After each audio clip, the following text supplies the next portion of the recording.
네, 시청자 여러분 안녕하십니까. 전 세계를 일주하며 한 주간의 소식을 전해드리는 뉴스로 세계 일주 위클리 월드입니다. 오늘도 다양하고 풍성한 소식 전해드리겠습니다.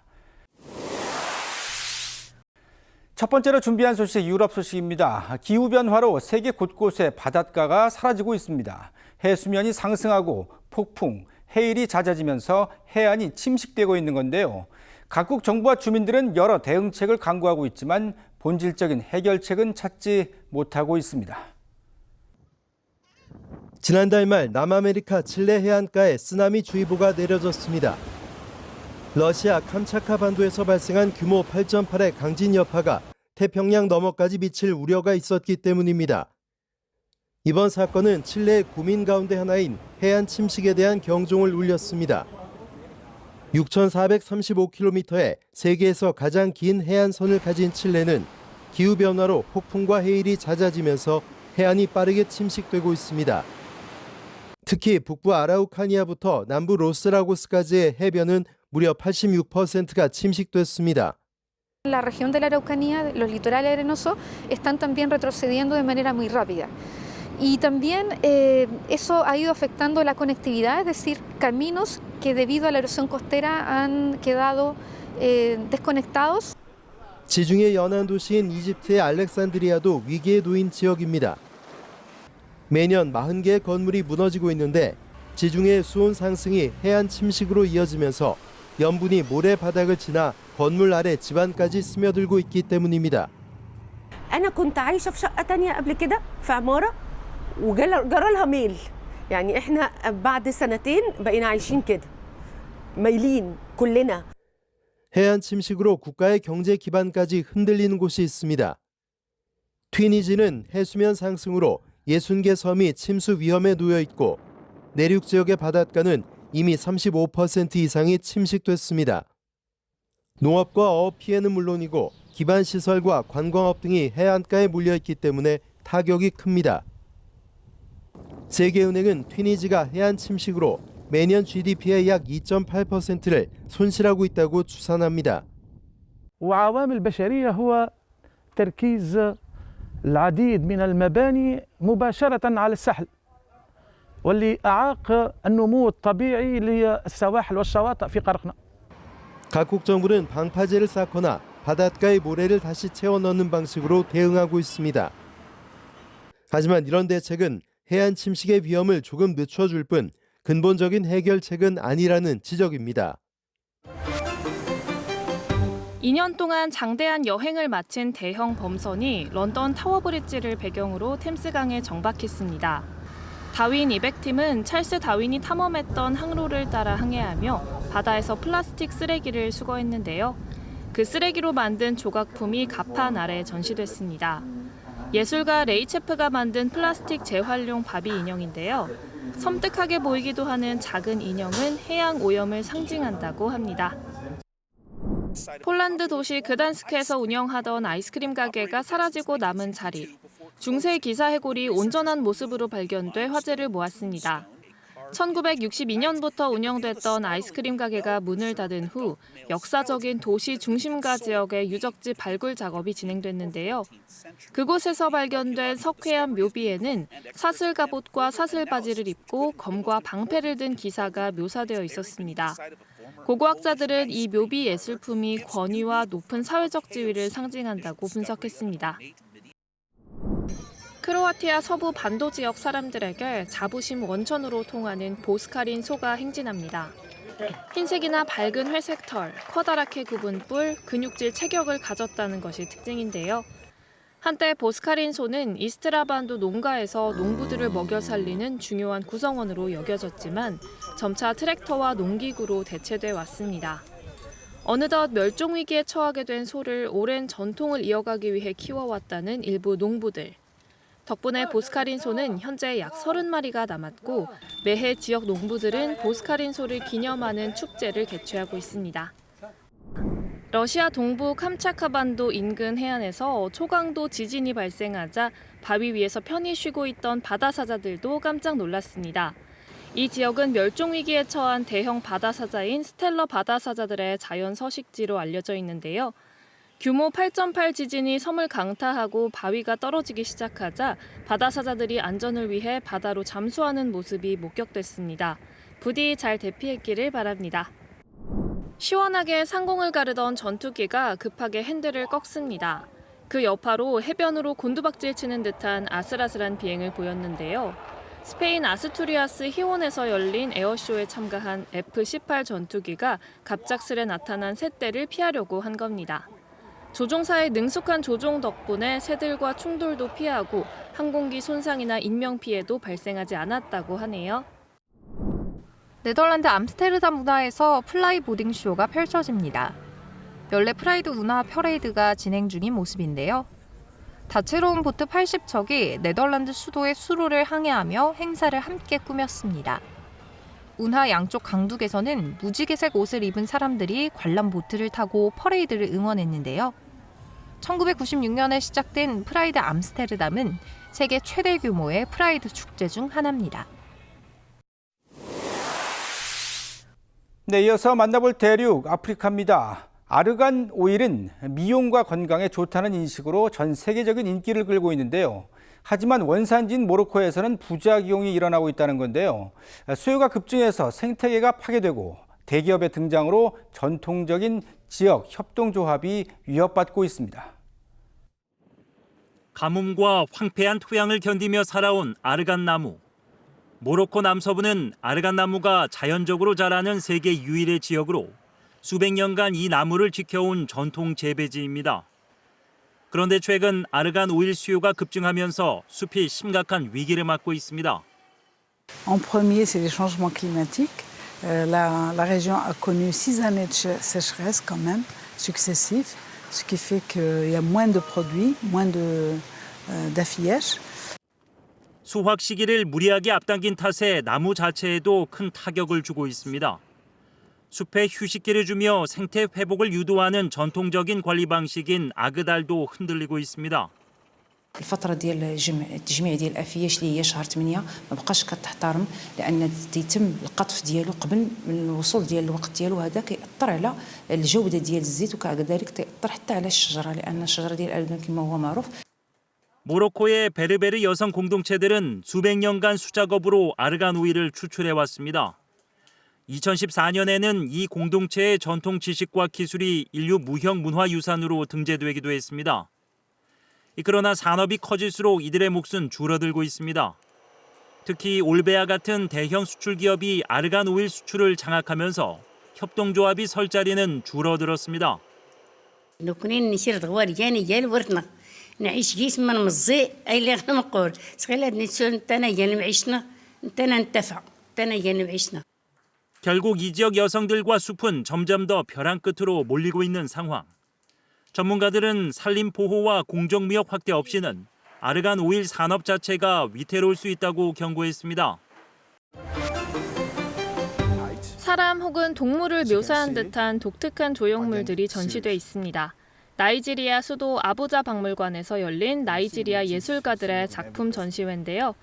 모두 나무 뿌리를 이용해 예술품을 만든 것이 특징입니다. 작품을 위해 직접 벤 나무가 아닌 벌채하는 사람들이 길가에 남기고 간 뿌리를 수집해 활용했다고 하는데요. 뿌리마다 특징을 보존하며 정교하게 조각하고 색감을 입힘으로써 문화적 정체성을 상기했습니다. 아프리카 국가 베냉에서 가면 축제가 개최됐습니다. 공연자들은 화려한 가면과 탈을 쓰고 전통 춤을 추며 다채로운 공연을 펼쳤는데요. 행사는 화려한 가면을 쓰고 조상의 영혼과 유산, 전통적 정체성을 기념합니다. 수천 관중이 모여 공연을 관람했는데요. 베냉 정부는 가면 축제를 문화 관광 도구로 홍보하며 이웃 서아프리카 국가와 유럽 등지에서 방문객을 유치하고 있습니다.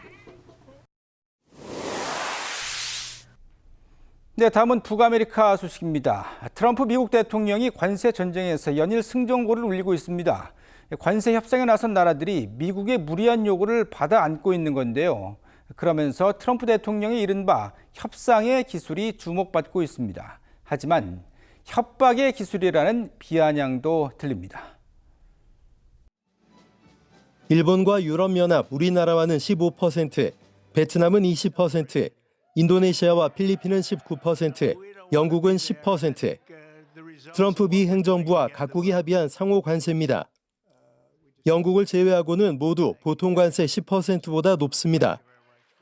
하지만 협상을 타결한 나라들은 실망보다는 선방했다는 분위기입니다.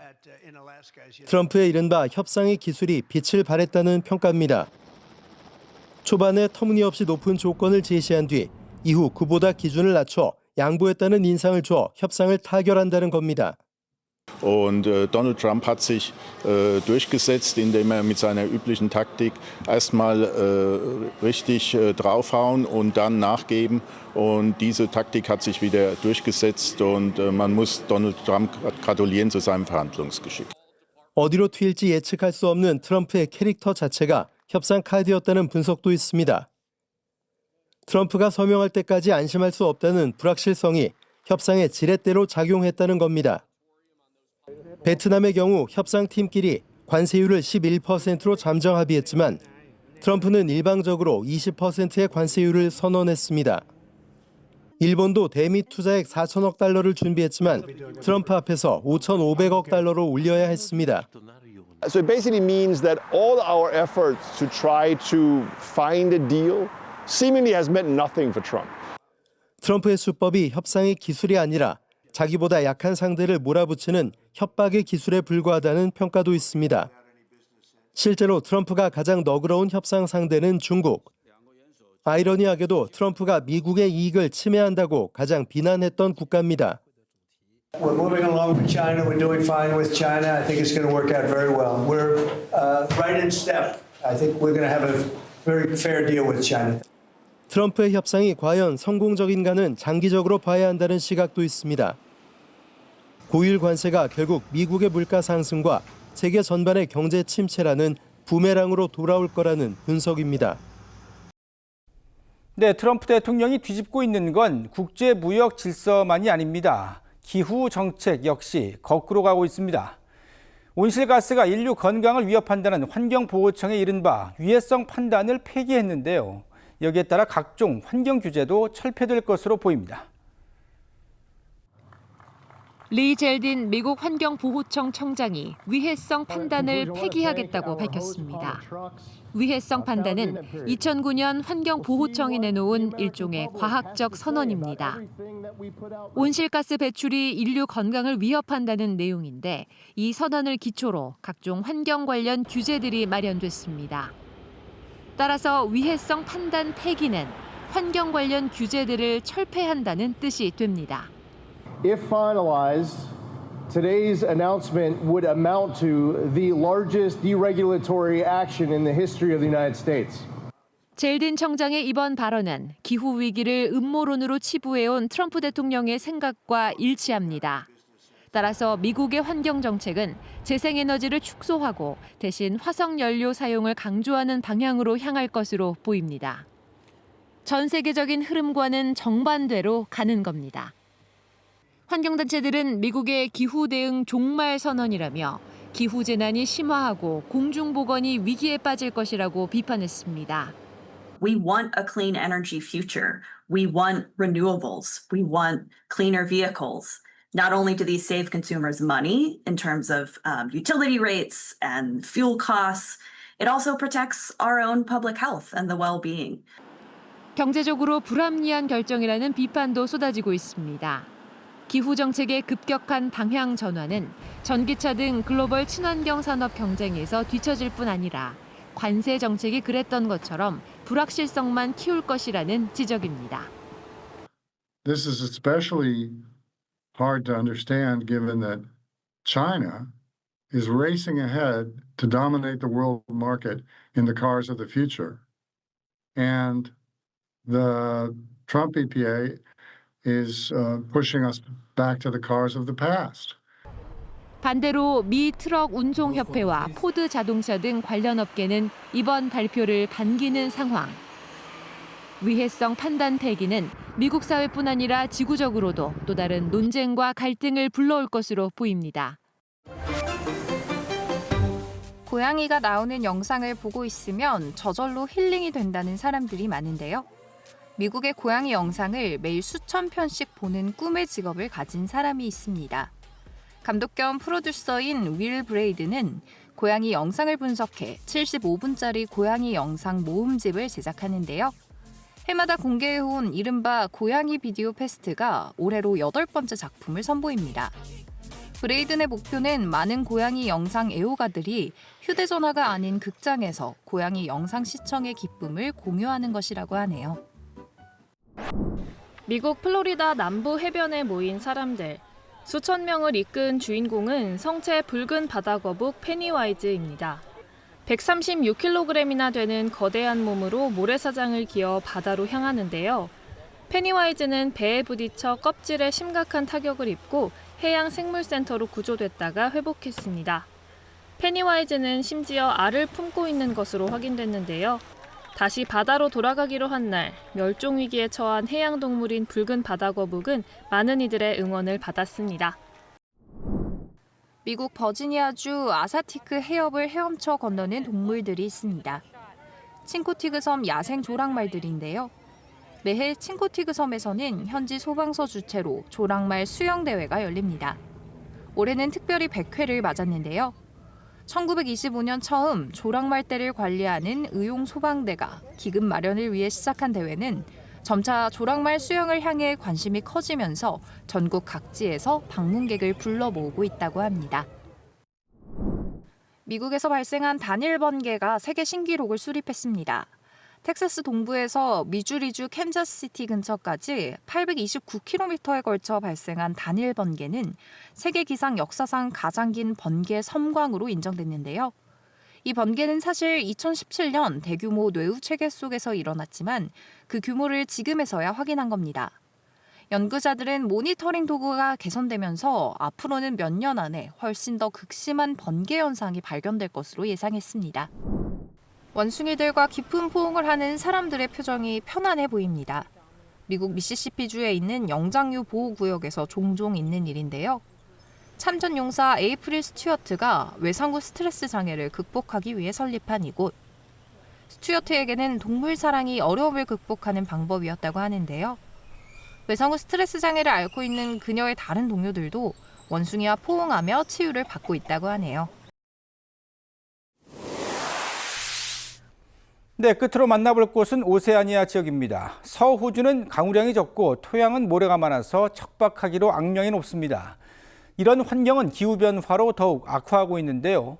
그런데 오히려 밀 생산량은 늘었다고 합니다.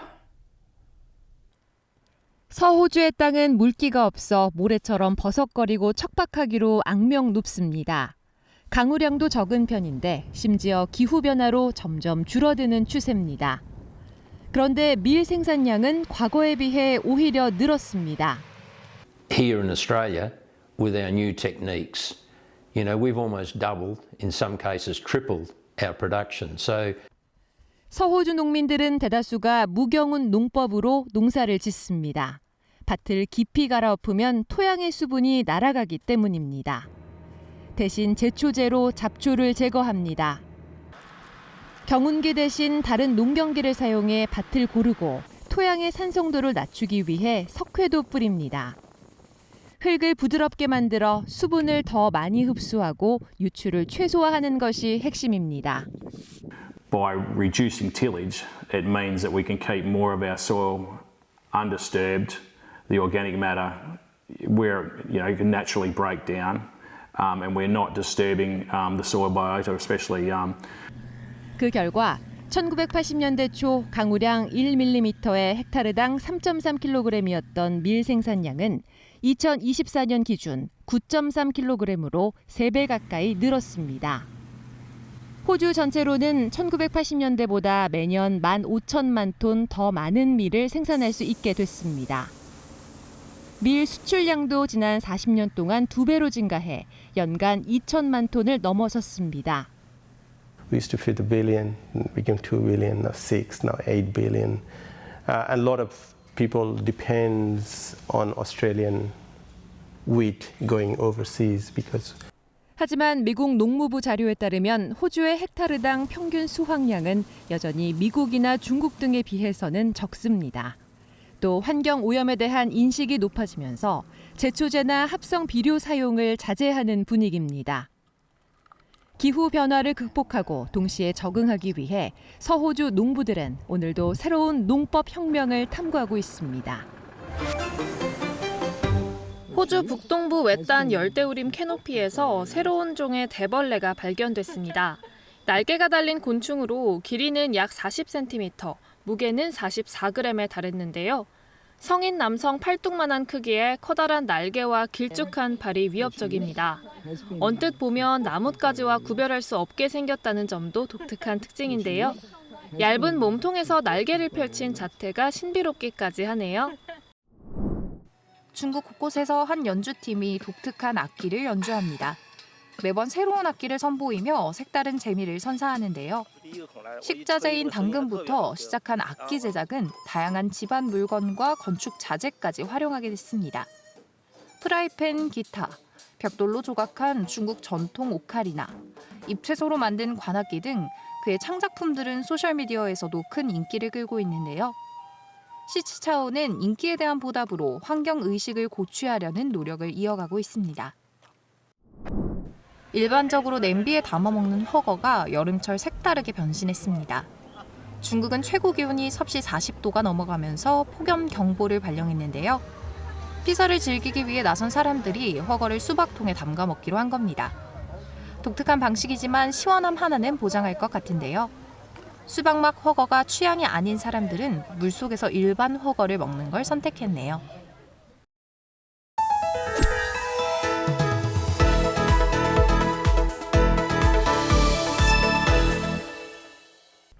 네, 이번 시간은 한 주간의 세계 주요 경제 이슈를 살펴보는 윤석찬의 밑줄 경제 시간입니다. 오늘도 글로벌 경제 소식 재미있고 명쾌하게 풀어주실 경제평론가 윤석천 이코스피어 소장과 함께하겠습니다. 안녕하십니까? 네, 안녕하십니까? 네, 어서 오십시오. 네, 먼저 지난주 주목할 만한 경제 소식부터 살펴보겠습니다. 관련 영상 함께 보시죠. 세계 최대 다이아몬드 가공국인 인도의 전통 수공예 산업이 붕괴 위기에 놓였습니다. 미국이 인도산 보석류에 25% 고율 관세를 부과하기로 결정했기 때문인데요. 인도는 전 세계 다이아몬드 가공의 90%를 차지하며 미국에만 연간 100억 달러, 우리 돈 14조 원 이상을 수출해 왔습니다. 하지만 고율 관세로 수출길이 막히면서 장인들이 하루아침에 일자리를 잃을 위기에 내몰렸는데요. 금값 급등과 수요 위축으로 이미 한 달에 보름 이상 일을 쉬던 상황에서 이번 관세가 결정타가 됐습니다. 일부는 고향으로 돌아가거나 공장 노동직으로 옮겨가고 있는 실정인데요. 영세 장인들은 모디 총리가 직접 나서 생계 붕괴를 막아달라고 호소하고 있습니다. 보석 산업이 인도에서 수백만 명을 고용하는 기간 산업이기 때문인데요. 미국의 보호무역이 개발도상국의 전통 산업까지 흔들고 있습니다. 네, 인도의 귀금속 산업이 관세 때문에 휘청이고 있다, 이런 소식을 꼽아 주셨습니다. 그런데 이 기사가 보도된 것이 지난 1일이고, 그러니까 인도의 50%의 초고율 관세를 부과하기 전이거든요. 그런데도 이렇게 타격이 컸으면 50% 관세, 거의 뭐 핵폭탄급의 어떤 타격이 좀 있을 것 같다, 이런 생각이 드네요. 네, 그렇습니다. 25% 원래 상호 관세를 부과했다가 네. 인도가 이제 미국의 뜻대로 움직여주지 않자 네. 트럼프 대통령이 다시 25% 거기서 이제 어떻게 보면 보복 관세라고 얘기할 수가 있겠죠. 그래서 총 관세는 50% 관세고요. 네. 일단 이렇게 부과를 갖다가 하겠다, 이렇게 이제 트럼프 대통령은 뭐 강조를 하고 있습니다. 어쨌든 이런 고율 관세는 인도의 보석 산업의 결정타를 갖다가 날렸다. 네. 뭐 이렇게 얘기할 수가 있는데요. 인도의 보석 산업이 우리 국민들한테는 그렇게 익숙하지는 않으실 거예요. 근데 인도의 보석 및 장신구 산업은 어떻게 보면 세계의 어떤 최대의 어떤 그 시장이다, 네. 이렇게 말씀드릴 수가 있습니다. 인도는 다이아몬드 가공의 거의 90%를 갖다가 장악을 하고 있어요. 예. 특히 그 구자라트주 수라트 같은 경우는 인도 서부 그 주지요. 거기 같은 경우에는 다이아몬드 시티라고 불릴 정도로 이 다이아몬드 가공 산업이 굉장히 발달한 나라거든요. 그럼 인도가 연간 그 해외에 수출하는 그 보석류의 어떤 가치는 얼마나 되느냐 하면은 총 한 320억 달러 정도 됩니다. 오. 해외에 수출하는 것들이. 그 중에 미국으로 가는 게 한 3분의 1 정도 돼요. 그러니까 한 100억 달러어치 정도를 갖다가 미국으로 수출하는 거죠. 그런데 이제 그 부분에 관세가 부과되니까 네네. 사실은 인도의 보석 산업은 굉장히 큰 위기에 몰렸다라고 얘기할 수가 있는 거고요. 이게 왜 인도 산업에서 중요하냐면은 보석 및 장신구 산업은 노동 집약적 산업들이지 않습니까? 그렇죠. 네. 이게 거의 다 사람이 하는 거거든요. 예. 그러니까 인도에서 이 수백만 명이 이 산업에 종사를 하고 있는 거예요. 물론 인구가 많은 나라긴 합니다만. 네, 그렇습니다. 근데 이제 이 보석산업 위기에 처음은 이분들이 실직할 위험이 있는 거잖아요. 네네. 그래서 이분들이 이제 인도 총리한테, 모디 총리한테 오소문까지 썼습니다. 네. 제발 관세 문제 좀 해결해 달라. 뭐 이런 식으로 이제 그 주장을 하고 있는 건데, 그럼에도 불구하고 사실 그 인도의 보석 산업이라든지 장신구 산업은 약간 쇠퇴기에 있다라는 게 정설이에요. 왜 그러냐면 가장 큰 시장이 중국인데 중국의 어떤 수요자들이 조금 줄었고요. 그 다음에 이제 그 순수 보석, 그러니까 다이아몬드 시장 같은 경우도 합성 다이아몬드라든지 뭐 인공 다이아몬드 이런 네. 것들이 나오면서 좀 주춤거리고 있는 거는 사실입니다. 어쨌든 트럼프 대통령은 그 인도에 대해서 상당히 어떻게 보게 되면 강한 어떤 어법을 갖다가 행하면서 압박을 계속하고 있어요. 예. 한때는 모디 총리하고 브로맨스를 자랑하기도 했어요. 그렇죠. 우린 친하다 뭐 이런 예, 식으로. 예. 근데 그게 이제 돌변을 했습니다. 이유를 갖다가 이제 몇 가지로 그 어떻게 보게 되면 추론할 수가 있는데, 가장 큰 거는 이제 인도가 비교적 다른 나라에 비해서 높은 관세를 갖다가 유지하고 있고요. 비관세 장벽 뭐 이것도 좀 높아요. 네네. 특히 그 트럼프 대통령이 농산물이랑 이제 뭐 그 축산물 이 시장 개방을 갖다가 계속 강하게 요구를 하고 있는데 인도 모디 총리가 한사코 거부를 하고 있는 거죠. 예. 근데 그거보다도 사실은 인도 같은 경우에는 브릭스의 일원이지 않습니까? 그렇죠. 네. 또 러시아랑 굉장히 좀 친밀해요. 그래서 트럼프가 러시아 원유를 갖다가 사지 말아라. 네. 그런데도 불구하고 그 인도는 어떻게 보게 되면 좀 강경한 입장을 취하고 있습니다. 네. 이게 뉴욕타임스 보도인데 인도와 러시아는 오랜 기간 검증된 협력 관계를 맺고 있다. 네, 네. 다시 말해서 우리는 러시아 원유를 갖다가 계속 수입하겠다. 그 바람에 이제 트럼프 대통령이 심기를 거트린 거고 네. 원래 25%에서 다시 플러스 25%에서 총 50% 관세가 된 거죠. 네. 근데 한편으로는 좀 의아하실 거예요. 도대체 인도는 뭘 믿고 이렇게 미국한테 어떻게 보게 되면 맞대응을 하고 있는 걸까? 예.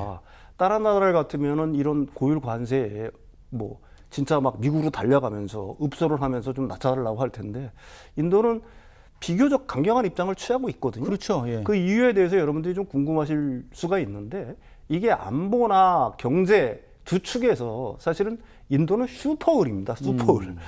이 안보 측면에서는 인도는 쿼드의 일원이에요. 쿼드. 네, 그러니까 일본, 호주, 인도, 미국. 네. 이게 아시아 태평양 지역에 중국을 갖다가 견제하는 네네. 어떻게 보게 되면 그 군사 뭐 복합형 동맹체라고도 네네. 얘기할 수가 있는 거죠. 인도가 빠지면은 사실 아시아 태평양 전략, 미국의 아시아 태평양 전략에 굉장히 큰 혼란이 생길 수가 있는 거죠. 네. 그러니까 인도는 이제 그걸 갖다가 어떻게 보게 되면은 레버리지로 쓰고 있다라고도 하나는 얘기할 수가 있는 거고. 예. 두 번째로 인도 경제에서 수출이 차지하는 비중이 생각보다 그렇게 크지가 않아요. 내수가 높군요. 네, 내수가 높습니다. 수출이 한 20% 정도 되거든요. 근데 그 중에서 이제 총 수출액 중에서 미국으로 향하는 게 한 17% 정도 돼요. 네. 그러니까 GDP 대비로 이걸 계산해 보면 한 3% 미만입니다. 미국 네. 향이. 그러니까 이게 그렇게 크게 뭐 미국이 그 관세를 높여가지고 수출을 갖다가 막는다고 하더라도 수입을 막는다고 하더라도 사실은 인도 입장에서는 그렇게 큰 타격이 없다라는 계산이 있을 수가 있는 거고요. 인도의 GDP를 여러분들이 유심히 보셔야 돼요. 이미 예. 일본을 눌렀습니다. 오. 세계 사회의 경제 대국이에요. 네. 미국, 중국, 독일, 그 다음에 인도 순입니다. 그 다음에 이 인도 GDP가 24년 기준으로 4조 달러를 넘어요. 네. 우리가 2조 달러가 안 되지 않습니까? 예, 예. 그러니까 우리 2배 이상의 경제 규모를 갖다가 갖고 있다. 경제 대국이라는 점을 갖다가 인식할 필요가 있는 거고요. 네. 아까도 말씀드렸듯이 그 GDP의 어떤 구성 자체를 보게 되면은 내수 비중이 워낙 높아요. 그러니까 소비출이 차지하는 비중이 한 3분의 2 정도 되고요. 거기에 투자까지 포함하면 한 90% 정도가 내수예요. 그러니까 수출로 나가는 비중들이 그렇게 크지가 않다. 무엇보다 내수 기반이 굉장히 탄탄하다. 이렇게 네. 얘기할 수가 있어요. 인구는 14억 명으로 세계 1위죠. 그렇죠. 그다음에 중국 인구는 상대적으로 늙어간다. 네, 그러니까 네. 고령 인구층이 점점 늘어나고 있는 데 비해서 인도의 인구 연령대 같은 경우는 상당히 젊습니다. 네네. 그러니까 소비 여력이 굉장히 높다라고 얘기할 수가 있는 거죠. 그렇겠네요. 그런 측면에서 인도가 이렇게 미국의 어떤 강경한 대응 앞에서도 네. 좀처럼 고개를 숙이지 않는 모습이 연출되고 있다. 그렇다면 미국은 어떤 대응책이 있을까? 예. 일단 첫 번째는 뭐 고율 관세가 있을 것 같고요. 네. 두 번째는 이게 좀 신박한 방법이라고 저는 생각을 하는데 적의 적은 내 친구라는 말이 있지 않습니까? 그렇죠. 인도의 가장 큰 주적은 지금 누구냐? 어떻게 보면 파키스탄이잖아요. 네. 그러니까 파키스탄은 중국하고 가까웠잖아요. 근데 예, 예. 미국이 파키스탄에 요즘 들어서 손을 내밀고 있어요. 그러니까 파키스탄 지역의 석유를 갖다가 공동 개발하자는 어떤 뭐 이런 제스처를 갖다가 취하면서 예. 파키스탄과의 어떤 그 화해 어떤 움직임을 보이고 있는 거거든요. 네. 이게 이제 인도한테는 하나의 압박수단이 될 수는 있을 거다. 그럼에도 불구하고 인도는 이런 어떤 미국 트럼프 행정부의 어떤 강경한 압박에도 네. 그렇게 쉽게 물러나지는 않을 것 같다. 이렇게 정리를 할 수가 있을 것 같아요. 일단 50%로 관세를 발표했음에도 불구하고 일단 인도는 글쎄요, 그 러시아산 원유에 대해서 뭐 국영 정유사들은 약간 수입을 중단하는 모양일 수도 있던데 최근에. 네네네. 그러나 아직까지는 완벽하지 않아서 그런 건지 그래서 50%를 때린 건지는 모르겠습니다만 인도도 좀 고민은 될 것 같아요. 수입 비중, 그러니까 그 수출 비중이 좀 적다 하더라도 그 수입 그러니까 그 GDP 내에서 내수 비중이 높다 하더라도 인도 자체가 갖고 있는 경제에 있어서 그 싸게 원유를 구입할 수 있다라는 것은 큰 메리트잖아요. 그렇죠. 근데 이제 그게 네. 조금 그 중단이 된다 그러면 그것도 좀 부담이 될 것 같기도 해요. 네, 그것도 굉장히 큰 부담이고요. 그래서 인도는 지금 브릭스랑 그 중국을 만나고 네. 뭐 하는 어떤 브릭스의 동맹을 강화하려는 움직임도 보이고 있는 거고요. 네네. 인도가 사실은 미국에 대한 어떤 수출 총액이 크지 않다고 하더라도 사실 미국의 탈중국망에 의해서 가장 큰 수혜를 잠재적으로 누릴 수 있는 가능성이 있는 국가 중에 하나거든요. 네. 중국을 배제하게 되면 중국을 갖다가 대체할 공급처로는 지금 어디가 가장 유망하냐? 지금 베트남이라든지 아니면 인도 정도로 꼽을 수 있는 거 아니겠습니까?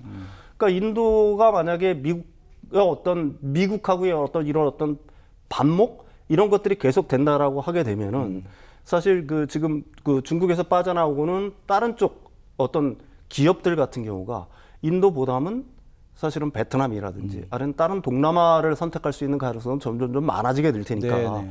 인도로서는 그것도 하나의 뭐 잠재적인 우려사항이다라고 얘기할 수는 있겠죠. 네. 어쨌든 뭐 인도라는 나라가 참 독특하네요. 쿼드면서 브릭스 양쪽에 다 걸쳐 있는 그런 독특한 그렇습니다. 또 입장을 볼 수가 있고요. 자, 이제 두 번째 소식. 지난주에 저희가 또 이 얘기를 안 할 수가 없죠. 결국 이제 69개국에 트럼프가 상호 관세율을 최종 발표를 했는데 이 내용 좀 풀어볼까요? 네, 그렇습니다. 뭐 상호 관세 부과 유예 종료일이 8월 1일이었죠. 네네. 근데 이제 그 하루 전 7월 31일 날 마침내 69개국의 상호 관세를 최종적으로 발표를 했습니다. 예. 이걸 갖다 카테고리를 한 3개 정도로 나눠볼 수 있어요. 크게 미국이 상품 무역 흑자를 기록한 나라, 크게 기록한 나라에는 한 10% 정도. 이게 대표적으로 영국을 들 수가 있을 네네. 것 같고요. 미국이 상품 무역 적자를 갖다 조금 보고 대신 그 아주 크게 보거나 아니면 아주 크게 보는데 미국의 동맹국들, 그 다음에 협상에 적극적으로 나서는 동맹국들, 네. 가령 EU, 뭐 한국, 일본 정도를 들 수 있겠죠. 이런 나라들에 대해서는 15%를 부과를 했어요. 예. 이게 한 40개국 정도 됩니다. 근데 미국과 협의에 이르지 못했거나 미국이 큰 적자를 기록한 국가에는 더 높은 세율을 부과를 했어요. 이들 국가가 한 26개국 정도 되고요. 고율 관세를 부과받은 주요 국가를 보게 되면 캐나다가 35%, 대만이 20%, 스위스 39%, 인도 아까 말씀드렸듯이 25% 더하기 25%, 예. 그래서 50%, 네. 남아공 30%, 브라질 50% 네네. 이런 고율 관세들이 부과됐다라고 얘기할 수가 있는 거죠. 이번에 이 발표된 관세는 8월 7일부터 사실은 발효가 됐습니다. 이제 시작이 어제부터 됐죠? 발효가 된 네. 거고요. 인도의 50%는 일단 인도의 25%는 먼저 부과가 됐고 8월 7일 예, 발효가 예. 됐고요. 나머지는 21일부터 25. 그러니까 나머지 한 3주 동안 또 그렇죠. 인도와 협상을 하겠다는 의지를 갖다 네. 보인 겁니다. 그러니까 인도의 총 50%가 부과가 됐지만 그중에 25%는 8월 7일부터 네네. 나머지 20%는 인도와의 협상 여부에 따라서 8월 21일부터 이제 발효가 되겠죠. 네. 어쨌든 이번에 발표된 관세로 그 미국의 실효 관세율은 과연 얼마나 됐을까? 그게 이제 사실은 궁금한 측면이잖아요. 예. 이런 어떤 여러 가지 각국의 모든 관세율이 다 차이가 나는데 실제로 미국의 실효 관세율은 실제로 얼마가 될까? 트럼프 이전에 미국의 실효 관세율 같은 경우에는 2% 미만이었거든요. 네네. 2%가 약간 안 됐어요. 근데 현재 이런 어떤 관세를 이 상호 관세, 뭐 그다음에 품목 관세, 뭐 이런 걸 갖다 다 통틀면은 대충 그 계산하는 기간마다 약간의 차이는 있지만 18.5%에서 한 20% 정도 추산을 합니다. 그러니까 과거에 비해서 이 실효 관세율이 한 10배 정도가 높아졌다라고 네. 얘기할 수가 있는 거예요. 근데 문제는 아직도 트럼프의 관세 정책이 아직도 끝나지 않았다는 거죠. 그렇죠. 진행형이죠. 예, 네. 예. 목재, 그다음에 반도체 뭐 100% 관세를 부과한다고 협박하고 네. 있죠. 그다음에 의학 분명히 250% 관세를 아이고. 부과한다라고 예. 얘기를 하고 있습니다. 어쨌든 이런 어떤 계속적인 관세가 남아 있다. 뭐 이렇게 얘기할 수 있는 거고요. 이게 이런 상황에서 미국 경제는 과연 괜찮을 건가라고 여러분들이 뭐 의문을 가질 수가 있을 거예요. 어쨌든 지금 트럼프 대통령이 이런 관세 정책을 밀어붙이는 가장 큰 배경, 그다음에 자신감, 근원을 갖다가 이해하실 필요가 저는 있다라고 생각을 하는데요. 첫 번째는 미국 경제가 그런대로 괜찮아요. 근데 이게 착시 현상을 갖다 불러올 수 있는 게 뭐냐면 미국 경제가 이원화되고 있습니다. 네네. 하나는 AI 쪽이 워낙 발달을 하고 있어요. 성장을 주도하니까 전체적으로 놓고 보면 경제가 좋은 모습을 보이고 있다. 네네. 이렇게 얘기할 수가 있는 거예요. 상세가 좀 되는 거죠. 네. 두 번째로는 미국의 금융시장이 생각보다 강해요. 그러니까 트럼프 대통령 두 가지 측면에서 어떻게 보게 되면 자신감을 갖고 이런 어떤 고율 관세 정책을 갖다가 계속 밀어붙이고 있다라고 얘기할 수가 있는 건데 사실 미국의 어떤 경제의 이면을 뒤돌아보면 결코 좋은 모습은 아니다. 네. 이렇게 정리를 할 수가 있을 것 같아요. 일단 고용 시장이 굉장히 안 좋습니다. 그렇더라고요. 생각보다. 7월에 비농업 고용 월가 예상치가 10만 개를 갖다가 정도를 예상을 했는데 이게 실제 발표된 게 7만 3천 개 정도 됐습니다. 그러니까 예상보다 훨씬 적게 나왔죠. 그러네요. 근데 이게 과연 믿을 수 있을 것이냐가 굉장히 의문인 게 뭐냐면 5월, 6월 달 발표된 거 있지 않습니까? 네네. 굉장히 고용이 좋았다고 그랬잖아요. 네. 이게 엄청나게 대폭 하향 수정됐습니다. 5월 고용이 14만 4천 개에서 1만 9천 개로 감소했어요. 그 다음에 6월 고용은 14만 7천 개에서 1만 4천 개로 대폭 하향 조정됐습니다. 야. 이렇게 크게 하향 조정된 거는 20년 4월 코로나 팬데믹 기간을 제외하고는 이런 역사상 이런 사례가 없거든요. 차이가 상당하죠. 차이가 뭐 엄청나다라고 얘기해요. 이 정도면 뭐 고용 충격이라고 얘기할 수가 있는 건데요. 사실 지금까지 트럼프 대통령 그다음에 미국 경제가 좋았다라고 계속해서 얘기하는 건 고용 시장이 생각보다 굉장히 탄탄했다라다. 이런 어떤 서사가 미국 경제를 갖다 정의를 했다라고 얘기할 수가 있는 건데 그 서사가 지금 무너지고 내리고 있다는 얘기입니다. 고용 시장이 굉장히 암울한 상황으로 빠져들고 있다. 뭐 이렇게 얘기할 수가 있는 거고요. 또 하나는 이제 물가는 계속해서 올라가고 있고요. 그렇죠. 그다음에 AI 부분을 제외한 나머지 성장, 가령 뭐 제조업 부분이라든지 서비스 부분의 어떤 둔화 현상이 현저하게 목격이 되고 있다. 따라서 경제는 좀 둔화되고 물가는 올라가고 있고 고용은 둔화되고 있다. 급격히 감소하고 있다. 다시 말해서 미국의 스태그플레이션 현상 자체가 어떻게 보면 조금 더 지나면은 가시화될 수가 있다. 뭐 이런 얘기를 갖다가 할 수가 있는 거고요. 이 트럼프 대통령은 아까 제가 서두에서 말씀드렸듯이 미국 경제가 굉장히 좋고 겉으로는 그다음에 고용 시장도 탄탄하고 그다음에 미국의 어떤 금융시장 자체도 굉장히 좋고하다는 걸 갖다가 빌미로 삼아서 이 지금 어떤 관세 정책을 밀어붙이고 있는 건데요. 사실 미국 경제에 제가 계속 말씀드리지만 부정적 영향이 쌓일수록 관세를 갖다 철회하는 압력은 점점 강해질 수밖에는 사실 없겠죠. 마가 세력들도 등을 많이 돌린다고 그러고. 왜 그러면 고율 관세는 상대국에도 피해를 주지만 사실 미국 기업과 가게에 엄청난 피해를 줍니다. 직접적으로 오니까 타격이. 예일대에서 이제 최근에 나온 연구에 예일대 예산 연구소에서 지금 이런 트럼프의 어떤 상호 관세 부과로 인해서 미국 가게가 1년에 부담해야 될 비용이 얼마냐 그걸 추산을 했어요. 그랬더니 우리나라 돈으로 한 680만 원 정도 된다고 얘기를 합니다. 그러니까 680만 원 세금을 더 내야 되는 거예요. 그래서 제가 관심을 갖는 거는 뭐냐면 과연 미국인들은 이를 언제까지 참아낼 수 있을지 사실 귀추가 주목된다.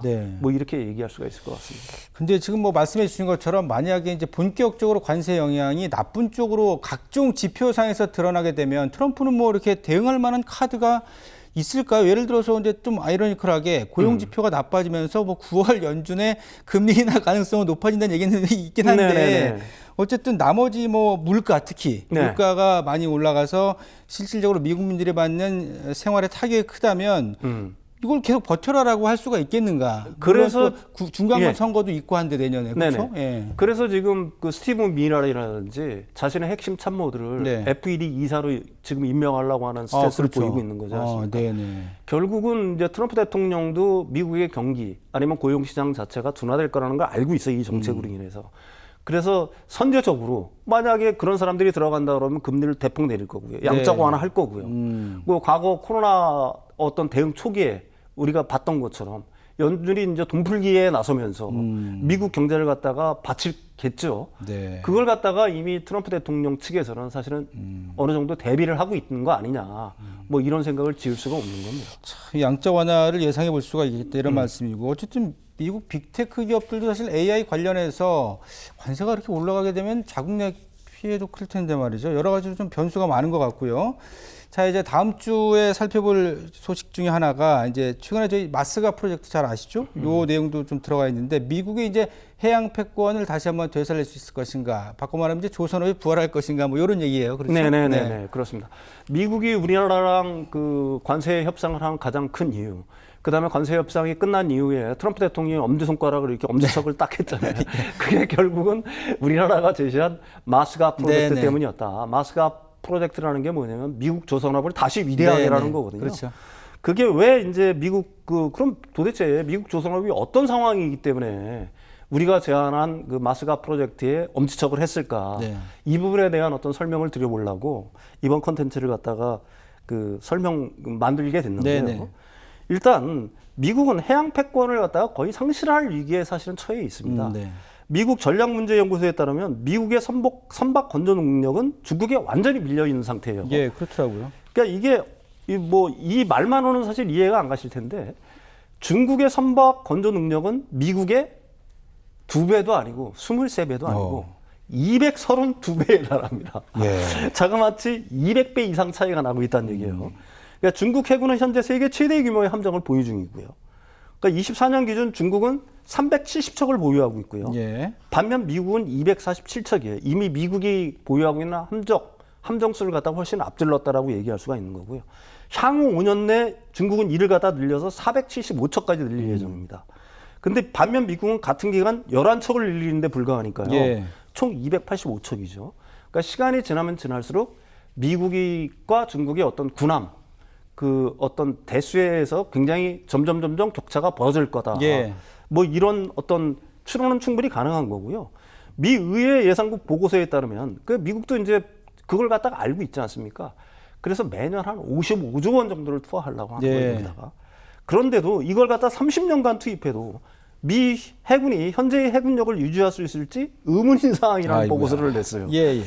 그러니까 뭐 엄청난 돈을 갖다가 미국이 자체적으로 투하를 한다고 하더라도 이 지금 그 중국과 미국 간의 어떤 해군력의 격차 이걸 갖다가 쉽게 좁히지는 못한다. 결론이 사실은 이렇게 나 있는 거고요. 그러면 여러분들이 의아하실 거예요. 2차 대전 뭐 무력까지만 하더라도 사실은 세계 최고의 해양 패권국이었지 않습니까? 미국이. 근데 어떻게 해서 이런 그 해양 패권을 잃었을까? 그거는 바로 미국의 어떤 잘못된 어떤 법들 때문이라고 사실은 얘기할 수가 있습니다. 1910년대에 제정된 존스법이라는 게 있어요.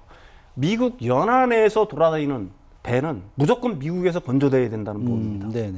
그럼 이건 강력한 보호무역법이죠. 그러면 어떻게 되겠어요? 미국에 그 당시에는 수많은 조선소들이 있었을 거 아니에요. 근데 국가에서 이걸 갖다 보조금도 줘. 우리한테만 건조 능력을 줘. 딴 나라 배는 우리나라한테 못 들어와. 그럼 어떤 행태를 보이겠어요? 뭐 경쟁을 치열하게 안 하려고 할 거 아니겠습니까? 나태해지겠죠. 그냥 뭐 슬슬 만들어도 나는 충분히 남어. 뭐 이런 형식으로 이제 자국 산업을 갖다가 이 어떤 보호무역의 일종의 이것도 하나의 폐해라고 얘기할 수가 있는 경쟁력을 건데 떨어뜨리는 스스로 경쟁력을 갖다 떨어뜨린 측면이 있다라고 얘기할 수가 있습니다. 그러면서 이제 해양 패권들이 서서히 동아시아 국가로 넘어가기 시작한 거죠.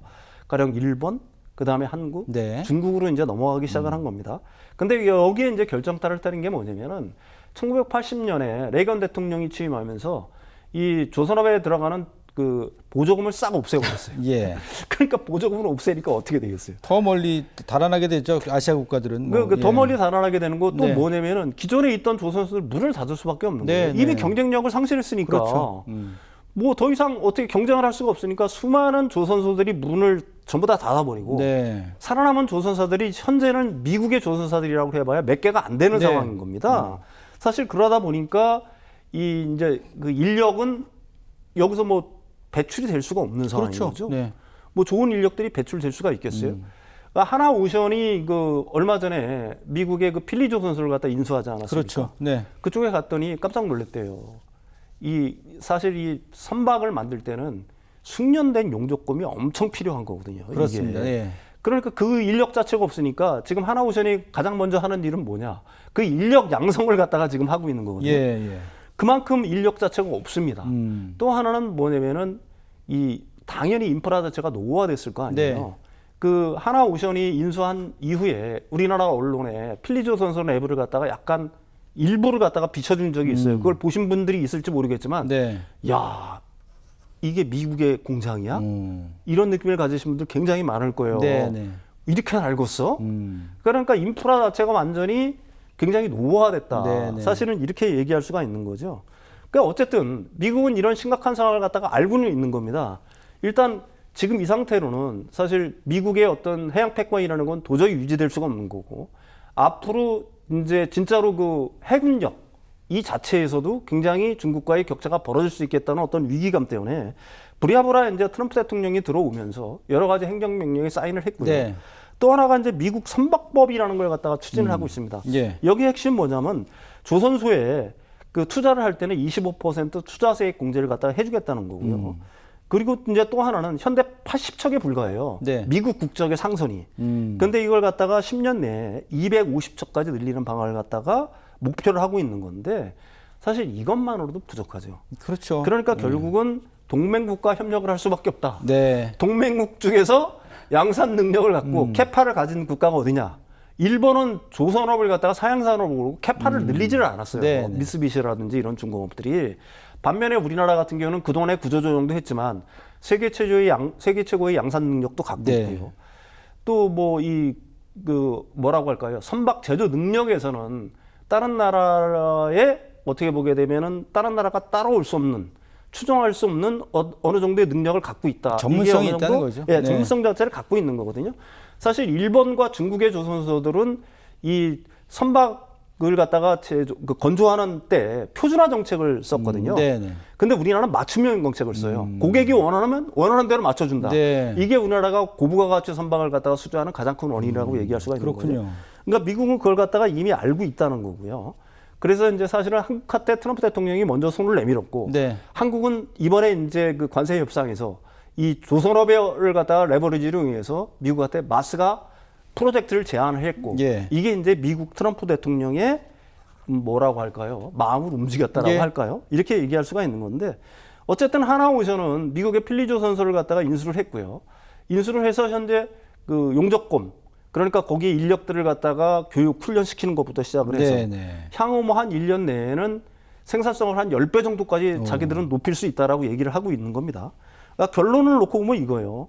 미국의 조선업 재건은 현재 상황에서 아까도 얘기했지만 이미 미국 조선업 자체는 완전히 쇠퇴를 했고 초토화됐기 때문에 미국의 힘만으로는 불가능한 거고요. 그러니까 한국 조선업의 양산 능력, 기술이 절대적으로 필요한 상황이다. 한국은 이제 그 구원투수가 될 수가 있는 거고요. 예. 다만 우리들은 이제 미국의 군함 건조라든지 미국 군함의 MRO, 유지보수 정비까지를 갖다 기대를 하고 있지만 사실 그것까지는 미국이 줄 리는 사실은 없을 것 같고요. 일단은 상선, 그다음에 그 미국의 이제 그 전투함이 아니라 미국 해군의 전투함이 아니라 수송선이라든지 뭐 이런 어떤 보도선들이 있지 않습니까? 네네. 그거에 대한 MRO들, 그거는 벌써 HD가 현대중공업이 시작했더라고요. 현대중공업이 이제 한대 그 수주를 받았죠. 네네. 이런 어떤 가능성들은 계속해서 수주를 받을 가능성들은 굉장히 높다. 그다음에 군함 같은 경우도 블록 단위로, 그러니까 완전히 어떤 무기 체계까지 우리가 다 맡아서 생산하는 게 아니라, 그러니까 선박의 어떤 뼈대라고 할까요? 네. 이런 어떤 블록을 건조를 해서 납품하는 거는 앞으로도 충분히 가능할 거다. 그래서 다시 한번 말씀드리지만 미국의 조선업에는 한국의 조선업의 힘이 필요하다. 네, 절대적으로 이렇게 정리할 수가 있을 것 같아요. 일단 군함 건조까지는 아무래도 이제 뭐 보안 문제 때문에 좀 어렵다고 네네, 봐야 될 것 그렇습니다. 같고, 정보나 이런 것 때문에 그렇고, 우리 그 고급 숙련 인력들이 아무래도 좀 나가야 되는 상황이잖아요. 그럼 국내에 좀 인력이 부족해지는 좀 문제는 없을까요? 그러게 사실은 그 딜레마라고 얘기할 수가 있습니다. 한국에도 사실 숙련된 그 인력들이 없거든요. 그래서 부족하다 하더라고요. 그러니까 해외 인력들을 굉장히 많이 쓰고 있습니다. 근데 이제 그 이게 미국하고 우리하고의 어떤 경쟁력의 차이는 뭐냐면은 거기는 그 수습하는, 지금 훈련을 갖다 받고 있는 사람들한테도 우리나라 돈으로 연봉이 한 7천만 원 정도를 주는 것 같아요. 근데 우리나라는 어느 정도 숙련된 분들한테도, 우리나라 분들한테도 사실 연봉 자체를 그렇게 많이 안 주는 줄 알고 있거든요. 네. 그러니까 뭐 그런 어떤 뭐 인건비라고 할까요? 네. 그런 측면에서도 좀 우리나라들이 좀 해결해야 될 문제들이 여전히 있다. 이렇게는 네. 말씀드릴 수가 있을 것 같아요. 참 조율하고 좀 협의해서 만들어가야 될 부분이 많은 것 같습니다. 오늘도 아주 중요한 3가지 소식이었죠. 윤 소장님과 함께했습니다. 고기원 주셔서 대단히 고맙습니다.